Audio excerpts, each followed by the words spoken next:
Hi friends, ఎలా ఉన్నారు? బాగున్నారా? నేనైతే చాలా బాగున్నానండి. శుక్రవారం కదా ఈరోజు. పొద్దున్నే లేసి ఇంట్లో ఇల్లు వాకింగ్లో అయితే శుభ్రం చేసుకొని దీపం అయితే పెట్టుకొని పూజ అయితే అయిపోయిందండి. ఇంకా టిఫిన్ అయితే ఏం చేశానో చూడండి. నేనైతే ఉప్మా చేశాను. ఉప్మా చేసి తింటా మీకైతే వీడియో చేస్తున్నానండి. అందరూ బాగుండారా? అందరూ టిఫిన్ చేశారండి. నేనైతే ఇప్పుడు చేస్తున్నాను చూడండి. ఇప్పటికైతే పని అయితే పూర్తిగా ఇంట్లో పని అంతా అయిపోయింది. తీరిగ్గా కూర్చొని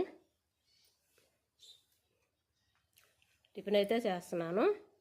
రండి మీరు కూడా టిఫిన్ చేద్దాం. ఉప్మా అయితే చేస్తానండి. దాంట్లోకి నాకు చక్కెర అంటే ఇష్టము ఉప్మాలకి, అందుకు చక్కెర అయితే వేసుకుని తింటున్నాను నేను. మీకు ఎంతమందికి ఉప్మాలకి చక్కెర అంటే ఇష్టమో కామెంట్ చేయండి. ఓకే అండి.